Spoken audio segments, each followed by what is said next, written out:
or Chicago. In 1919, Kansas City was not yet 70 years old. What had once been a tiny trading post on the frontier had bloomed into a wide-open, freewheeling river town, a rollicking den of gambling and booze, a second-tier financial center for the cattle and wheat industries, and a place where the locals came to carry a fascinating contradiction. For the most part, everyone was very Midwestern, nice and polite, with a lingering self-doubt. When a writer visited almost a decade later, he noted all the frailties of the Kansas City psychology, including a wholly unnecessary inferiority complex. But just under the surface, where you couldn't always see it, there was an unceasing confidence in the city's potential. The inhabitants of the place came to call this ethos the Kansas City spirit, the idea that something small would become something grand if only the people believed.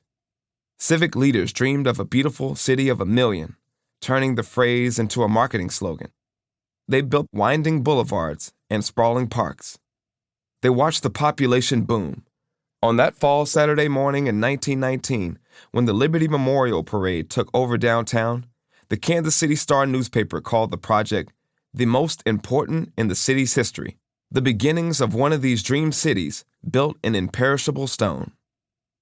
Civic boosters pictured a memorial scraping the sky on a hill above downtown, across the street from the city's palatial Union Station, surrounded by art museums and opera houses and auditoriums, a project to rival the White City at the World's Columbian Exposition in Chicago in 1893.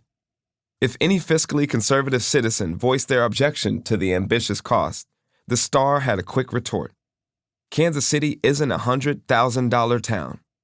If that wasn't enough, the project's backers had another advocate, a Kansas City man named Horace Ray Palmer, a lieutenant who had served in the 164th Field Artillery Brigade. Before the war, Palmer had been an assistant city editor at the Kansas City Star. He was bookish with thinning hair and glasses, a few months away from turning 40. In the annals of Kansas City, he's barely a footnote, a forgotten newspaperman who grew up in St. Louis, spent 15 years chasing stories around Kansas City, went to war in Europe, and then moved on to a career in advertising, ultimately ending up in New York.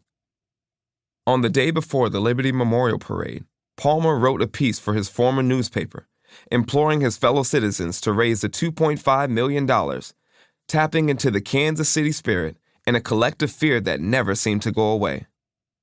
Kansas City is right now at the turn of the road, Palmer wrote. Shall it become a great city? A city of beauty, a city definitely committed to artistic development, to culture, and the finer things of life? Or shall it develop as a great, ugly town? 100 years later, on a frosty winter morning, there was another parade in Kansas City, this one larger and louder, and with an almost unlimited supply of cheap beer. It was February 5th, 2020, 3 days after the Kansas City Chiefs won their first Super Bowl in 50 years, coming from behind in a 31-20 victory over the San Francisco 49ers. To celebrate, the city was throwing one of the biggest parties in its 169-year history. The celebration had already raged for roughly 60 hours, bleeding into the work week, draining office productivity, canceling school, and postponing surgeries at a local hospital. On the morning of the parade, close to 500,000 people were expected to flood into downtown. Everyone was still buzzing about Wasp, the play that had jump-started the Chiefs' improbable comeback.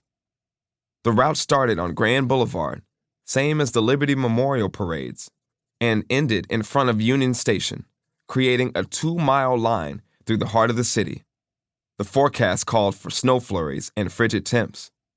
But when Quentin Lucas arrived downtown around 4:30 a.m., the streets were already filling up with football fans, jubilant and dressed in red. To Lucas, Kansas City's 35-year-old mayor, it looked like a movie. At 11:30 a.m., a cavalcade of 17 double-decker buses began rolling down Grand Boulevard, past restaurants and bars and office towers. Around noon, the parade pulled past the glass exterior of the Sprint Center, the 12-year-old sports arena that was built to spur a downtown revival. And for a moment, one of the buses stopped. As the crowd began to chant,